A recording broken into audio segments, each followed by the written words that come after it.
Welcome to Flow360 training webinars. This session is going to look at planned tasks and actions. We will explore what we mean in Flow360 by planned tasks, and we'll look at the difference between planned tasks and reactive or help desk issues. We'll look at adding planned tasks to one or multiple objects. We'll look at using the filters to easily access subsets of tasks in order to obtain cost projections or to break down our plans of action. And we will look at cost projections in more detail in relation to cost centers and accounts. So, what do we mean by a planned task in Flow360? Well, as I've already hinted, tasks are planned actions, otherwise perhaps known as PPM, planned programs of maintenance. But in Flow360 it covers any planned action, and that can include general service issues or planned maintenance or other types of activity that are simply added to the program. Help desk issues, on the other hand, are reactive in nature. They are breakdowns or faults that are unplanned and simply arise. Both planned tasks and help desk issues can generate works instructions, which can then be sent on to either internal teams or external service providers and contractors. So, let's have a look first of all at where we find tasks that are programmed. I'm logged in as Tim on our fictitious King's College site in the demo. I'm going to click the Sites button to go to my list of sites, go to King's College, and on the King's College record I can see the tab that says Tasks. And if I click on that tab, it's going to load up by default with the tasks that are due within the next 6 months or are already overdue for the King's College site. If I want to see the detail of one of these tasks, I can click the Go To button on the relevant row. So if we wanted to have a look at this redecorate task for G06 Office, I can click the Go To button and I can look at the task record itself.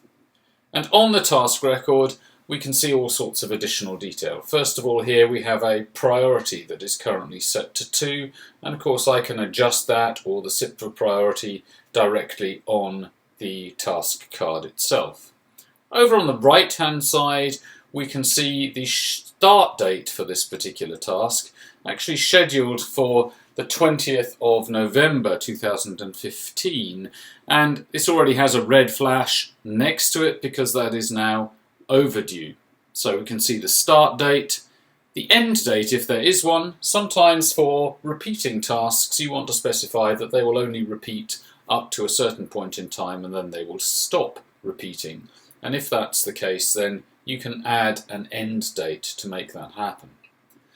The next due date, which we can see here, is the date when the task should next be executed, and of course, as we've already seen, this is overdue and therefore it has a red flash next to it.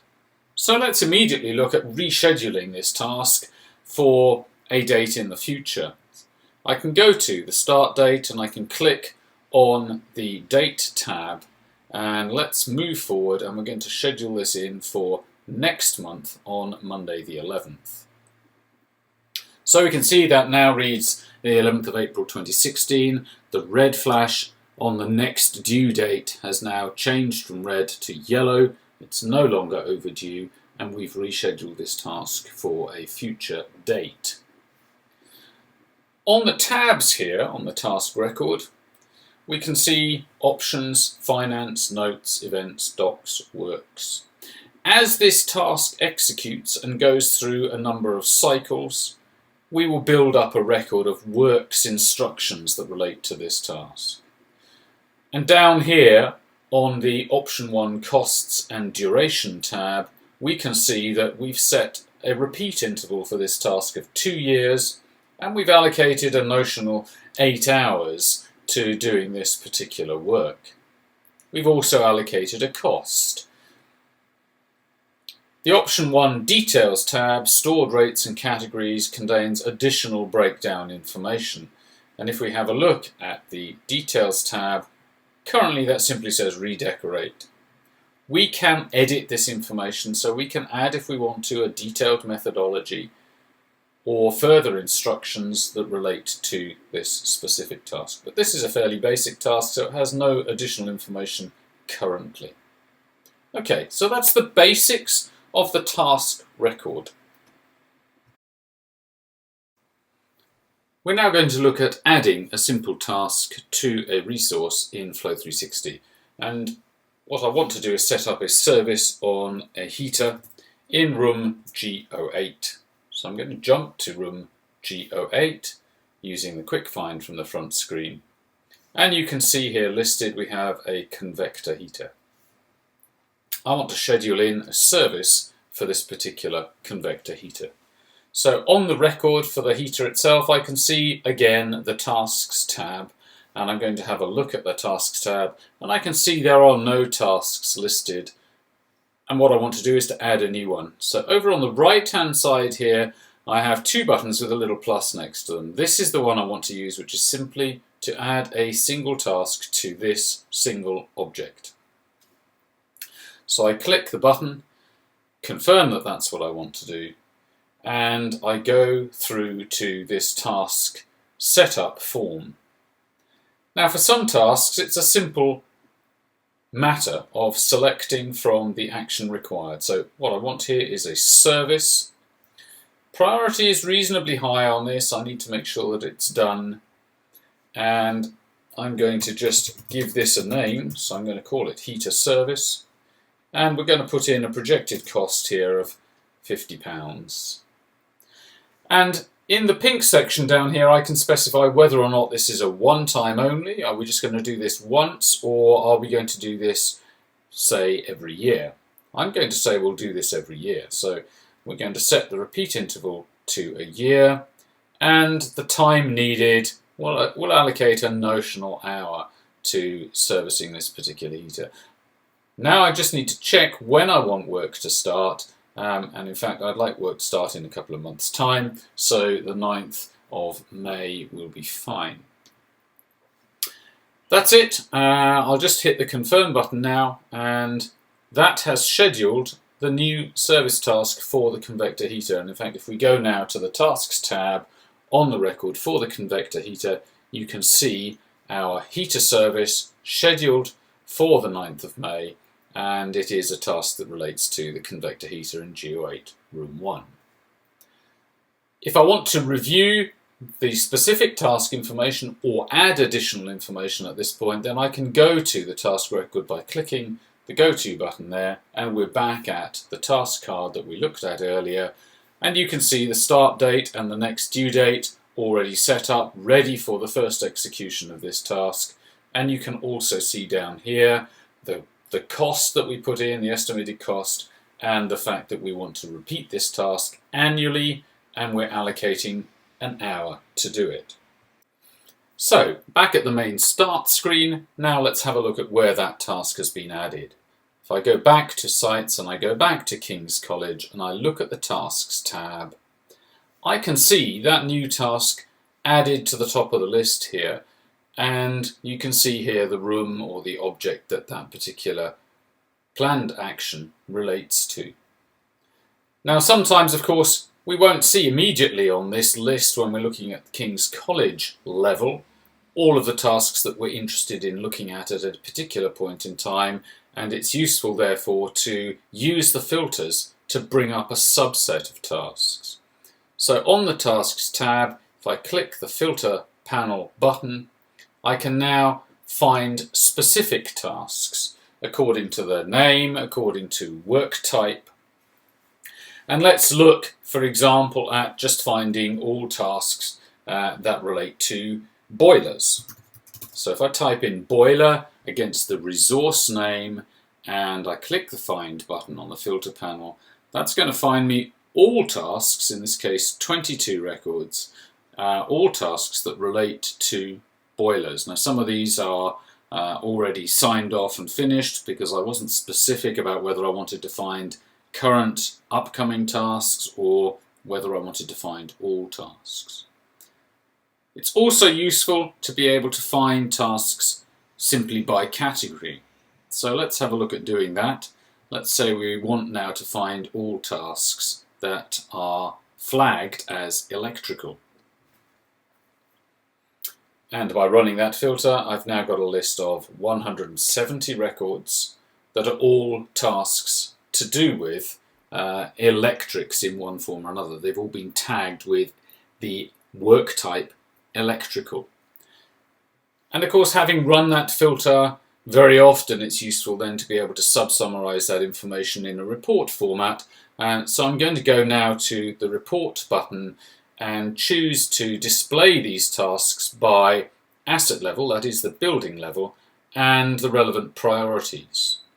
And if I click confirm on that, then those tasks are now summarized in this way, where I can see on the report a breakdown, first of all by site, and then the section of the site buildings, and then main building, and then summarized by priority. Initially we have a handful of tasks with no specific priority level, and then we have some that are prioritized 1, 2 and 3, and indeed 4, and then we move on to the sports section of the site and the sports complex, and then the admin and the admin block, and then on down to pre-prep and the pre-prep block, and so on. And we get a complete breakdown of all of those tasks that we filtered for by simply using electrical as the work type. Back at the King's College site record and looking at the Tasks tab, let's just run through the information that's showing in the tasks list. So I'm going to take this row for this new heater service task record that we've already added and just run through the buttons and information that's shown on each row of the Tasks tab list. The first little button here is simply an omit button. It allows you to simply take that task out of the current list that you're viewing. It does not delete it or remove it from Flow360 in any way, it simply omits it from the current view. And when you're trying to sort out tasks and get some summaries, it's often useful just to be able to drop 1 or 2 tasks off the list by clicking the omit button. So if I do that for 1 or 2 of these records here, that's all it's doing is taking them out of the current list, not removing them in any other way. The next little button is the pop-up button, and the pop-up button, wherever you find it, simply gives you a pop-up record card with additional detail about that particular object. So it's a quick way of reviewing the basic information about that task without having to go to the task record itself. You can see the task, its current status, whether or not it's a one-time only task, whether or not it was triggered from a help desk or reactive issue, the client and the location or object that it relates to, its priority, the number of hours assigned, the repeat interval, and indeed the cost center and account that it's been allocated against, and whether or not there are multiple options for this task, in this case only one. And we can close that pop-up again by clicking the close button. The little blue S allows you to say that this task is going to be a standard task. Having defined a task once for one object, it's sometimes useful to store it as a standard task if it is a task that you are likely to want to use elsewhere on the site. And the little S button lets you do that. The Go To button we've already used. That takes us through to the task record itself, the full information about that task. Then we have the task name. And remember, when we added this one, we actually gave it that name, heater service. You can edit these names by going to the task record and changing the name of the task so that it makes good sense for you and other people who are looking at this list. The due column is the next due date for the task, and the colour flashes immediately next to the due column relate to that due date. So here we have some red flashes because we are already past the 7th of February and this task has not yet been executed, and therefore it is showing as overdue. The cream flashes are fine, they're far enough ahead in the future, not really to have to worry about for the time being. The yellow ones are getting a little bit closer, and We may have some orange ones as we get even closer. An example here, an inventory check that's been scheduled for the 26th of March, which is getting close. As we move further along the row here, the next item of text we see is the locational object that the task is linked to, and next to that is a go-to button that would allow us to jump directly to that location. The next column indicates those tasks that are one-time only. Typically these will be replacements or planned actions that we're only going to do once that are not on a repeating cycle, and those are indicated by a tick in the 1 column. The next column shows us replacement tasks. We can flag tasks as a task that is going to replace an existing item with a new item. And then there are some specific criteria that need to be completed before that task can be signed off. We have the number of options for the task, and mostly these are going to be 1. There is the facility in Flow360 to set up multiple options for tasks and then to allow you to look at cost projections, for example, by changing the options, say on types of flooring that you might be considering using to resurface some areas in certain buildings. And the little change options button next to the options column allows us to change those options. The P column shows us the current priority of this task, with 1 being the highest. The next colour flash relates to the current status of the task, whether it is active, on a works order, on an inquiry. All of the tasks that we can see here are simply showing as ready. They're the cream colour, and you can see when I hover over that column I get a pop-up tooltip that explains what the different colours mean. And the last column here with text in it is simply repeating the status, so R means ready. This task is ready for execution. And the final column is actually a delete button that would allow us to remove the task, provided it's not active. As soon as something becomes active in Flow360, it's not so easy just to delete it. But sometimes when you add a task, you schedule a task, and then you change your mind completely, you decide you don't need it, and you can simply remove it using that delete button. We can add a little bit more information to this list.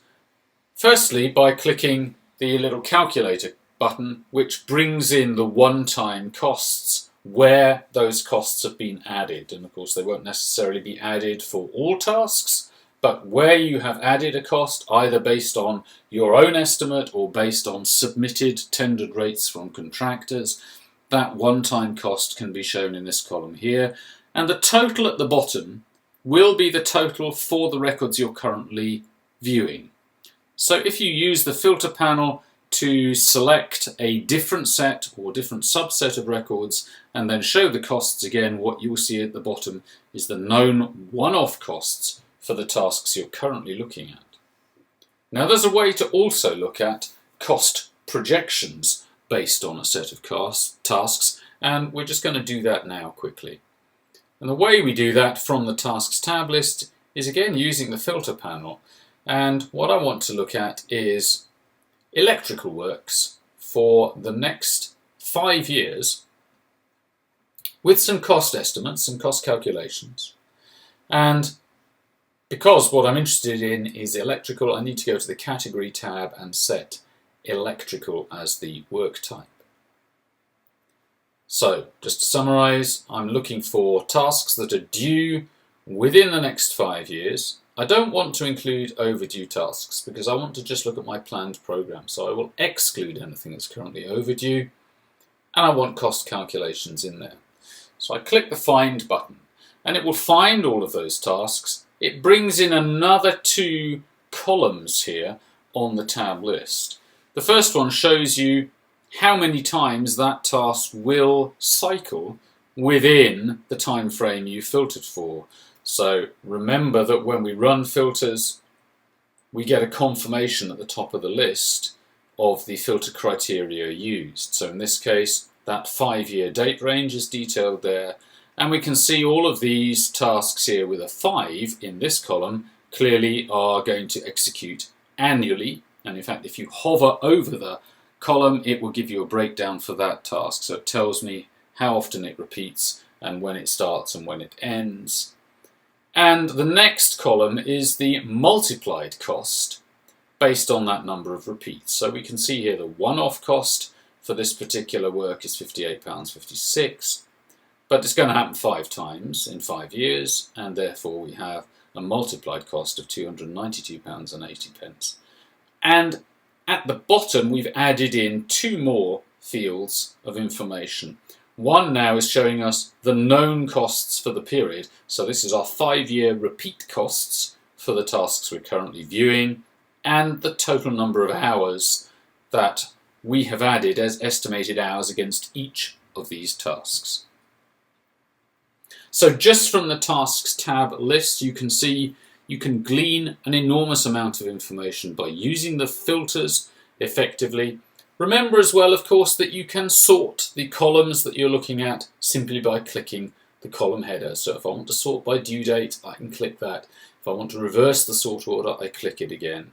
If I want to sort the list by the link so that I can group together tasks that relate to a particular location, then again, sorting the list by the link column is handy. And of course we can do that by costs as well, or by the one time only setting, so that we can sort the list in multiple ways. Let's now have a look at scheduling a task for multiple items at once. We've already seen in this session how simple it is to add a single service task to a single resource. Let's have a look at doing that for multiple objects at once. I'm looking now at the A3 printer, the record for the A3 printer, in the office on the ground floor, GO3A office on the ground floor of main building at King's College. And let's go to the Tasks tab. We can see no tasks currently listed for this printer. When we added the service task earlier for the heater, we clicked on this button here to add a single task to a single object. I'm now going to use the button next to it, and if I hover over that, it says add a task to multiple resources at once. And we're going to do that. There are a couple of steps to go through here in order to isolate the set of objects that we want to attach the same task to. So I'm going to step through this, and I want to search across the entire site for objects with a particular name. In this case, I want to find printers. So I'm going to go up 4 levels, which will first of all bring me a list of all items across the site, and I need to filter that list down. I need to reduce that list just to those objects that have the word printer in their name. And I've now got a list of printers in various locations across the King's College site. I want to confirm that that's the set of objects I want to attach a task to, and in this case this is going to be a simple test. I want to just check that all of those printers are working properly. I'm not going to bother with an estimated cost against that. This is, however, something that I want to repeat, so I'm not going to say it's a one-time only. I'm going to say we want to do this annually just to check that all of those printers are working properly. Time needed, again, I don't have to specify that unless I have a reasonable feel for how long it's going to take per printer, but I'm not really concerned with that right now. I do need to say when I want this to start, so let's go for the week of the 21st of March. It's not massively high priority, but we'll put a priority of 3 against it, and I'll click now the confirm button. So that has now added that scheduled task to all of those items at once. And let's just go back to our King's College Tasks tab, and I now just want to find my tasks. In fact, you can see them all listed here at the top of the list now because they're all due fairly soon. We scheduled them for the 21st of March, and we can see all of those tests scheduled for all of the printers on the 21st of March. Of course, if I needed to make changes to any of those individually, I can do. Note, however, that there are ways that you can make changes globally to a set of tasks, and we're going to have a look at that now. What I'm going to do is select a number of tasks from this list and assign a work type to them. So let's take all of those printer test tasks that we've just set up, and I can multi-select in this list. And I can multi-select by clicking on the first record that I want to select and then holding down the Shift key and clicking on the last record, and that set of records is highlighted. Alternatively, you can multi-select by clicking one record and then holding down the Command key on your keyboard whilst you click additional records to select other non-contiguous records in the list. Well, let's go back to our set that are all together conveniently, and we'll select those, and I want to allocate a specific work type, in this case electrical, to those tasks so that they can be categorized as electrical and we can pull them up in report summaries summarized by work type. So having highlighted the set of tasks I want to change, I can now use this Change Multi button, and it confirms here change task setting for selected tasks, and it confirms the number of records I've currently selected, 11. So all I need to do is select the type of change first of all. So what we want to do is add a category to them. So we'll do add category, click OK, and then I get a separate dialog where I can either just select the work type, which is what we're going to do now, or I could select from a categorization scheme and be rather more specific about it. For now, electrical is fine, and I'm just going to click confirm. And that will have updated those 11 tasks, allocating that electrical work type or category to them. And in order to check that the work type has in fact been added, let's just go through to one of these records and look at the Categories tab, and we can see electrical added as a category. So if we use the back button now to return back to our list, and I go, say, to my filters, and let's just have a look for tasks that were added today, first of all. So we'll set the date range to creation date, and we'll set this option here. I'll show you a little trick here. If we simply click that, it will set it by default to the current date spanning the current 24 hours. So I'm looking for records that have been added today with a work type category of electrical. And let's just run that, and there we can see our filtered set of tasks. So the categorization and being able to add categories to multiple records at once makes it very quick and easy to ensure that you categorize your tasks in the way that you need. Other types of changes that you can make to multiple tasks at once, if we just go back to our Change Task Settings filter panel and just have a look at some of the other options here. So we can set the priority to SIP for priority. We can set up the cost center, the account, the charge account. We can allocate a specific rate, set the due date or shift the due date. That's handy if you've got a set of tasks with different due dates and you want to push them all back, say 6 months. That's very easily done. We can set the repeat interval, set the duration, the name. We can reset the name to defaults. We can reset a set of tasks that are indicated as signed off. We can reset those to ready, and we can add category, which we've just done. Well, that's all we have time for today. So where to next? Don't forget the user guide.